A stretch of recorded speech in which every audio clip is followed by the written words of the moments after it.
Bismillahirrahmanirrahim. Alhamdulillahirabbil alamin. Wassalatu wassalamu ala asyrofil anbiya'i wal mursalin sayyidina wa maulana Muhammadin wa ala alihi wa sahbihi ajma'in. Subhanaka la ilma lana illa ma 'allamtana innaka antal alimul hakim. Wa tub 'alaina innaka antat tawwabur rahim. Rabbi shrah li sadri wa yassir li amri wa hlul 'uqdatam min lisani yafqahu qawli wasaddid lisani wa hdini qalbi bi jami'i nabi wa alihi wa ashabi. Allahumma inna nas'aluka rahmatan nabiyyin wa rahmatan mursalin wa ilhaman malaikatil muqarrabin. Allahumma a'udina bil ilmi wa zayyinna bil hilmi wa akrimna ya Allah bil taqwa wa jamilna ya Allah bil afiyah ya arhamar rahimin. Amma ba'd.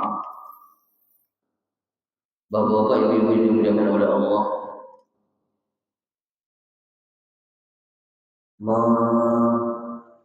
memperhatikan sholat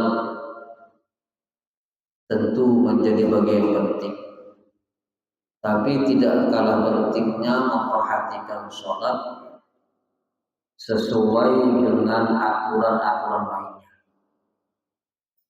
Karena tentu yang kita harapkan dan kita inginkan dari pelaksanaan sholat itu adalah rahmat Allah. Yang kita harapkan dari pelaksanaan sholat kita itu adalah ridha Allah. Sehingga ada ungkapan dan ucapan dari Syekh Muhammad Mutawalli Sya'rawi, kata beliau, la ta'budullah liyu'tiyah bal i'buduhu liyardah fa idza radiya hasyakum bi'atai. Janganlah sembah Allah untuk supaya engkau diberi, tapi sembahlah Allah supaya Allah ridha, supaya Allah cinta. Dan apabila Allah meridhai ibadah yang engkau lakukan, maka engkau akan dikejutkan dengan pemberian-pemberian dari Allah. Jadi pada hakikatnya kita beribadah itu, kita sholat ya ingin diridhai oleh Allah. Cuman kalau seandainya kita sholat tidak sesuai dengan aturan mainnya, kita sholat tidak sesuai dengan aturan yang dicontohkan oleh baginda Muhammad, maka kita tidak dapat ridha Allah. Bahkan hiya ilal uqubati asra, kepada siksaan Allah lebih cepat, bukan kepada rahmat ridha Allah lebih cepat. Enggak. Kenapa? Karena kita melaksanakan sholat tidak sesuai dengan aturan mainnya, tidak sesuai dengan tuntunan baginda Muhammad SAW, maka perlu diperhatikan khususnya yang melaksanakan sholat dengan secara berjamaah. Karena perlu banyak yang mesti kita perhatikan di dalam pelaksanaan sholat jamaah. Di antaranya jangan cepat-cepat, jangan keburu-buru, sehingga tidak hadir pada saat itu tumakninah. Sehingga kalau seandainya tidak hadir tumakninah, maka sholat kita ada sah. Maka makmum itu harus umpat imam. Tidak bisa makmum itu mendahului imam, tidak bisa. Ju'ilal imam liyutamma bih, dijadikan imam itu imam supaya imam itu diikuti. Biasanya kan kita lihatlah, maaf, ada yang biasanya pada saat jadi makmum itu belum imamnya rukuk, belum imamnya sujud, badannya sudah condong sudah. Imamnya belum lagi rukuk sujud, sudah condong badannya. Berarti apa? Berarti tidak mengikuti imam. Ya kan? Jadi harus mau tidak mau, senang tidak senang, karena kita jadi makmum, ya harus ikuti imam. Maka bukti bahwasanya kita sebagai makmum mengikuti imam, apa buktinya? Contoh misalkan kemarin kita membicarakan tentang masalah sujud sahwi. Itu kan bagi yang jadi imam dan bagi yang sholatnya munfarid, sholatnya sendiri. Tapi bagaimana kalau seandainya sholatnya itu jadi makmum? Itu pertanyaannya. Kalau seandainya pas jadi makmum, kita yang di sini kan kebanyakan jadi makmum lah. Yang jadi imam kalau di masjid ini kalau tidak salah 3 aja. Kalau seandainya misalkan ada sesuatu yang dikerjakan, lalu ada yang mengganti akan, itu biasanya. Nah, karena kita yang banyak di sini jadi makmum, maka perlu kita perhatikan bagaimana adabnya jadi makmum. Adabnya jadi makmum harus mengikuti imam. Misal contoh, kalau seandainya tiba-tiba seorang makmum berdiri, lupa dia mau tasyahud awal. Pada saat itu dia melihat imamnya lagi tasyahud awal. Lalu apa yang harus dilakukan oleh makmum yang sudah keburu berdiri? Apa yang dia lakukan? Kira-kira Pak? Maka yang harus dia lakukan adalah harus mengikuti imam. Kembali kepada tasyahud awal. Nah, ini menunjukkan bahwasanya makmum itu harus mengikuti imam, harus kembali lagi mengikuti imam. Karena dia lupa, keburu naik. Begitu juga misalkan tiba-tiba dia langsung sujud, sedangkan pada saat itu imam lagi kunut, maka diwajibkan baginya untuk mengikuti imam di posisi berdiri lalu berkunut. Itu wajib hukumnya. Itu yang ulun dapatkan di dalam kitab Takhrirat As-Sadidah fi Masail Al-Mufidah karangan Habib Hasan bin Ahmad Al-Kaf. Itu kalau seandainya karena sengaja lah, lupa. Lalu bagaimana kalau seandainya sengaja? Makmum ini sengaja tahu bahwasanya imam tasyahud awal, tahu bahwasanya imam lagi kunut, tapi dia pada saat itu langsung aja berdiri, langsung saja pada saat itu sujud, kada tasyahud awal, kada kunut. Nah, maka apa yang dilakukan oleh makmum tersebut? Kita ini kan sudah lama lah sholatnya. Bagi yang umurnya maaf lah 60 tahun. Kalau kada dihitung balignya itu berarti 60 kali sudah sholat lah.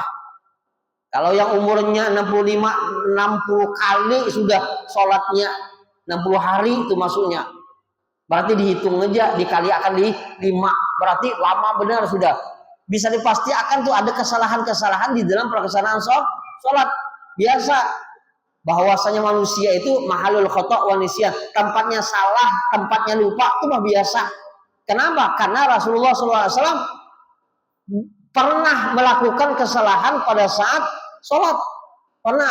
Tapi itu bukan sengaja, tapi karena Allah Subhanahu Wa Taala ingin mensyariatkan sujud sahwi, sehingga Rasulullah SAW dilupakan oleh Allah Subhanahu Wa Taala. Nah, kita sebagai makmum biasa tuh melakukan kesalahan-kesalahan. Nah, kalau seandainya kita melakukan kesalahan, tiba-tiba kita tahu bahwasanya imam lagi tasyahud awal, imam lagi kunut, tapi kita sengaja. Kalau awal kan yang pertama tadi kan sengaja, lupa. Kalau ini sengaja kada mau tasyahud awal, sengaja kada mau kunut. Nah, maka apa yang harus dilakukan oleh si makmum ini? Kalau seandainya kita tidak tahu ilmunya, kita akan susah bersikap. Ulun akan bersikap apa nih? Nah, maka kalau kita tahu, kita tidak mesti bingung. Kita tahu kita akan bersikap apa. Maka ada dua pilihan. Ada dua pilihan. Yang pertama, makmum itu boleh menunggu imam setelah tasyahud, atau menunggu imam setelah kunut, boleh. Atau pilihan yang kedua, makmum itu boleh juga ikut imam pada saat tasyahud, atau ikut imam pada saat kunut. Ya kan? Ini kalau seandainya sengaja. Lalu pilihannya mana di antara dua perkara ini yang lebih istimewa dan lebih utama yang dilakukan oleh si makmum? Apakah nunggu imam ataukah ngikuti imam? Sekali lagi bahwasanya karena dia sebagai makmum, maka yang lebih afdal adalah ngikuti imam. Ngikuti imam. Dia tasyahud awal, dia kembali pada berdiri untuk kunut bersama imam. Itu yang paling utama, itu yang paling afdal. Walaupun boleh baginya untuk menunggu imam. Setelah imam tasyahud awal, baru dia melanjutkan sama-sama. Lalu pertanyaannya, apakah disunnahkan bagi makmum tadi untuk sujud sawi? Karena dia telah melakukan kesalahan-kesalahan, maka tidak disunnahkan baginya untuk sujud sawi. Kenapa? Karena kesalahan makmum ditanggung oleh imam. Atau misalkan kasus yang barangkali biasa terjadi di masyarakat kita pada saat jadi makmum. Kalau seandainya tiba-tiba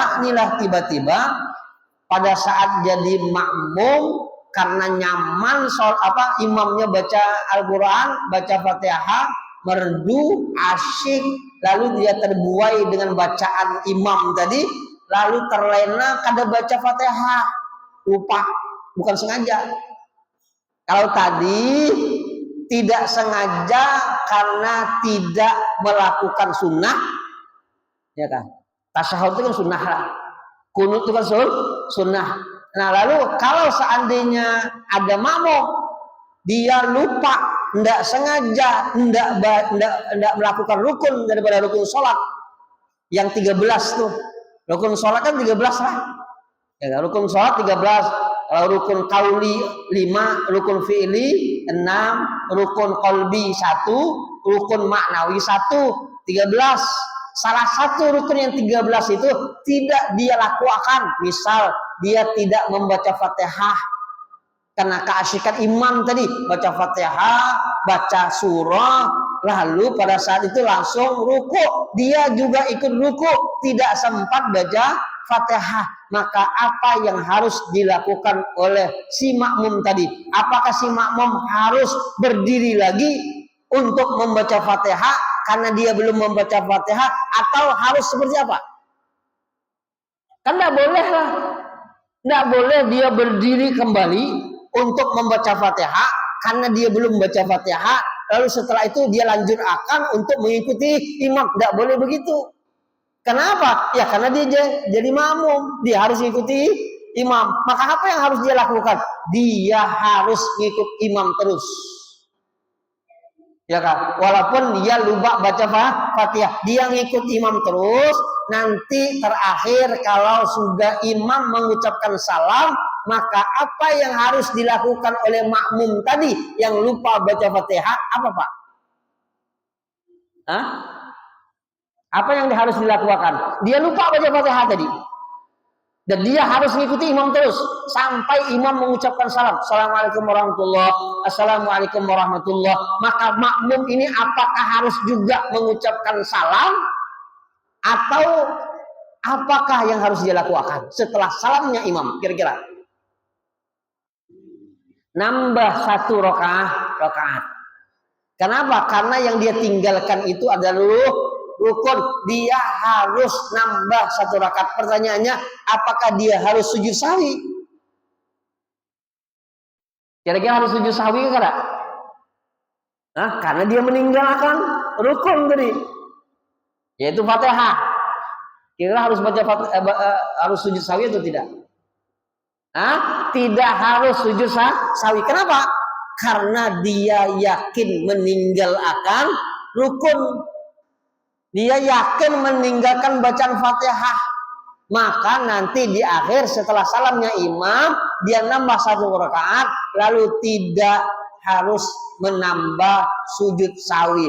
Berbeda kasusnya kalau seandainya makmum itu ragu, ulun baca Fatihah kada tadi. Ulun baca Fatihah kada tadi. Nah, kalau seandainya ragu, maka 2 yang harus dilakukan oleh makmum tadi. Setelah salamnya imam, maka si makmum tadi harus menambah 1 rakaat, lalu menambah sujud sahwi. Kenapa? Karena dia ragu meninggalkan rukun daripada rukun sholat. Jadi kalau yakin, maka tidak perlu nambah sujud, hanya perlu nambah 1 rakaat saja.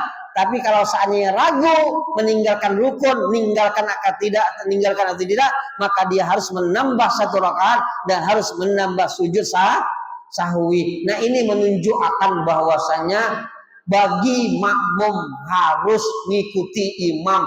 ada boleh melakukan perbuatan-perbuatan, perkara-perkara di dalam sholat sendiri. Harus mengikuti imam, harus ada aba-aba dari imam. Nah lalu di antaranya tadi kita jangan melaksanakan sholat cepat-cepat. Kenapa? Karena kalau seandainya kita melaksanakan sholat cepat-cepat, berarti sholat kita ada kemunafikan di dalamnya. Siapa yang menginformasikan ini? Yang menginformasikan ini bukan ulun. Yang menginformasikan ini adalah Ibnul Qayyim. Apa kata Ibnul Qayyim? Kata Ibnul Qayyim, fahadhihi sittu sifatin fi shalah min alamatin nifaq. Bahwasanya 6 sifat ini yang ada di dalam salat menunjukkan bahwasanya ada kemunafikan di dalamnya. Ada kemunafikan. Nah, hati-hati inilah melaksanakan sholat, lalu ada 6 sifat di antara sifat nifak di dalamnya. Apa itu? Di antaranya adalah al-kasalu indal qiyam ilaiha. Bermalas-malasan tatkala ingin melaksanakan sholat. Kalau ingin makan, ingin minum, cepatnya, bersegeranya. Tapi bagian ingin sholat, malas. Kalau seandainya kita untuk makan, untuk minum semangat, harusnya lah untuk melaksanakan sholat, harus lebih semangat lagi. Kenapa? Karena kita sholat ingin menghadap. Menghadap siapa? Menghadap Allah Rabbul Alamin. Seharusnya kita lebih semangat. Makanya kan mereka pernah sempat kita informasi akan di antara sunnah ingin melaksanakan sholat, di antaranya adalah abduhul fi sholat fi nasyatin. Hendaklah masuk pada pelaksanaan sholat itu dengan semangat. Jadi kita pada saat ingin melaksanakan sholat semangat. Nah kalau malas berarti ada indikasi sholat kita di dalamnya ada kemunafikan. Nah, itu yang pertama. Yang kedua apa? Wa mura'atun nas. Pamer sholatnya kepada orang lain. Kalau di rumah nggak ada yang ngelihat, jadi sholatnya biasa-biasa aja tuh. Pakaiannya biasa-biasa aja. Tapi pada saat sholat dilakukan di masjid berjamaah, dilihat orang, itu berbeda tampilannya. Nah ini ada indikasi kemunafikan. Itu yang kedua. Yang ketiga apa? Yang ketiga adalah wa ta'khiruha, mengakhirkan sholat.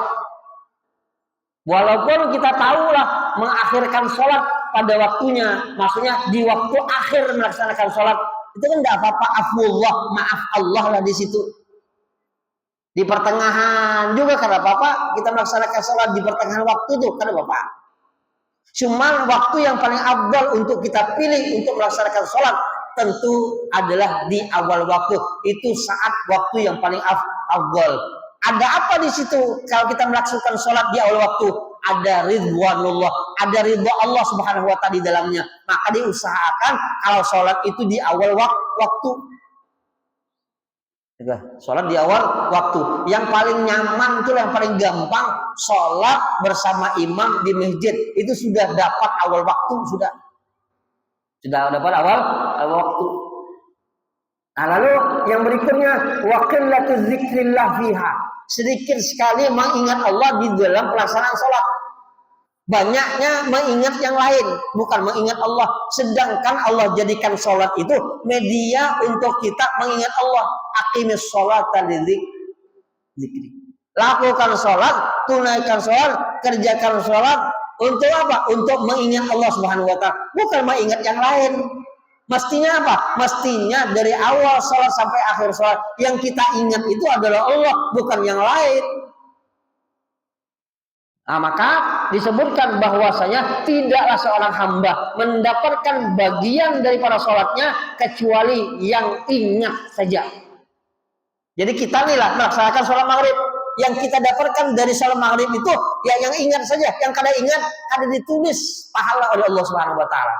Jadi kalau seandainya sholat di 3 menit, maka kalau 1 menit saja kita ingat kepada Allah, 1 menit itu yang ditulis oleh Allah. Tapi kalau seandainya sholat maghrib 3 menit, dari awal sampai akhir 3 menit itu kada ingat lawan Allah Subhanahu wa taala, maka kada dicatat apa-apa oleh Allah Subhanahu wa taala. Malah kalau seandainya lah di dalam sholat 3 menit ini mah ingat satu pertandangan kah misalkan atau apakah, nah nanti ditulis malaikat ini sholat itu pertandangan. Kenapa? Karena yang diingat itu pertandangan, bukannya diingat Allah Subhanahu wa taala. Kita khawatir, Pak, dari dulu kita sholat sampai detik ini kita sholat, yang kita ingat itu bukan Allah, yang kita ingat selain Allah. Maka perlu muhasabah diri, perlu introspeksi. Apakah sholat yang kita lakukan sudah sempurna atau tidak? Maka ulun katakan kemarin, kalau sholat kita baik, diperbaiki oleh Allah. Hidup dunia dan hidup akhirat kita diperbaiki, diperbagus oleh Allah Subhanahu wa taala. Tapi kalau seandainya tidak, maka jangan harap kehidupan dunia akhirat kita diperbaiki oleh Allah Subhanahu wa taala. Jadi kalau seandainya ada apa-apa di dalam kehidupan kita yang mesti kita koreksi, itu adalah kita punya sholat. Benarkah kada di saat kita sholat mengingat Allah atau mengingat yang lain selain Allah Subhanahu wa taala? Lalu wa takhalluf an jamaatiha, tertinggal jamaah sholat. Ya kan? Tertinggal jamaah sholat. Jadi kadang melaksanakan sholat secara berjamaah. Para kerja rumahnya lawan masjid, cuman kadang melaksanakan sholat secara berjamaah. Sayang sekali. Kenapa sayang? Iya, karena fadilatnya, keutamaannya, hikmah melaksanakan sholat secara berjamaah itu sangat banyak sekali. Kemarin dulu sudah pernah ulun informasi akan bagaimana fadilatnya, bagaimana faidahnya, bagaimana hikmah di dalam melaksanakan sholat. Lalu yang terakhir ada indikasi di dalam sholat kita tanda nifaq, kemunafikan, yaitu wanakruha. Apa wanakruha? Cepat-cepat di dalam melaksanakan sholat. Ya kan? Al-ajalah min syaitan. Kita tahu aja bahwa cepat-cepat itu dari syaitan. Kecuali di dalam beberapa perkara disunnahkan karena Rasulullah melakukan. Di antaranya apa? Di antaranya taubat, disuruh cepat-cepat bertaubat. Gak boleh taubat itu diundur-undur akan, kada boleh. Oh kena aja, kada boleh. Harus segera, sekarang bermaksiat, sekarang juga harus bertaubat kepada Allah Subhanahu wa taala. Lalu pertanyaannya nih, bagaimana sih caranya supaya kita kepingin bertaubat cepat-cepat, kepinginnya cepat-cepat? Apa yang harus kita lakukan? Kira-kira apa, Pak? Kalau kepingin taubat itu cepat-cepat, apa yang harus kita lakukan? Yang harus kita lakukan adalah memperbanyak mengingat mati. Ya kah? Kalau kita banyak mengingat mati, maka Allah Subhanahu wa taala anugerahkan kepada kita 3 perkara. Apa yang Allah anugerahkan kepada kita kalau seandainya kita banyak mengingat mati? Maka disebutkan di dalam kitab Tanbihul Ghafilin, man aksara min zikril maut ukrima bisalasati asya. Barang siapa yang memperbanyak mengingat kematian, Allah muliakan dia dengan 3 perkara. Yang pertama apa? Takjilut taubah, mempercepat taubat. Kenapa? Takut khawatir keburu mati dulu sebelum bertaubat kepada Allah. Bukan Allah Subhanahu wa taala tidak memberi taubat, tapi kita yang terlambat minta taubat kepada Allah Subhanahu wa taala, sehingga Allah siksa kita dengan kemaksiatan yang kita lakukan. Allah sudah tentukan kita sebagai manusia pasti melakukan dosa, tapi Allah Subhanahu wa taala juga memastikan kita sebagai hamba Allah yang melakukan dosa ada pintu-pintu untuk diampunkannya, dihapuskannya kita punya dosa. Asalkan kita bertaubat kepada Allah Subhanahu wa taala. Yang tadinya kita melakukan kemaksiatan, Allah marah. Tapi di saat kita bertaubat kepada Allah, taibuna ilallah, taibuna ilallah, taibuna ilallah, di dalam Ratibul Atas kan ada tuh. Ya kan? Astagfirullahnya 11 kali, taibuna ilallah 3 kali, taibuna ilallah 3 kali. dengan hati yang tulus meminta maaf ampun kepada Allah karena melakukan kesalahan, maka walaupun 3 kali malah, maka Allah Subhanahu wa taala akan terima taubat kita. Kenapa? Karena Allah Tawwab Ar-Rahim. Allah Maha pemberi taubat, Allah Maha cinta dan kasih sayang kepada hambanya. Kapan saja hambanya meminta ampun kepada Dia, maka bisa dipastikan kalau taubat hamba itu benar-benar, maka pasti akan diterima taubatnya oleh Allah Subhanahu wa taala. Jadi jangan khawatir dah, kita punya Allah itu Maha pemberi ampun. Asalkan kalau kita salah datang ke Dia, salah datang ke Dia, minta ampun, minta maaf, insya Allah dihapuskan dosanya oleh Allah. Itu yang pertama, dimuliakan dengan menyegerakan taubat kalau kita banyak mengingat mati. Lalu yang kedua apa?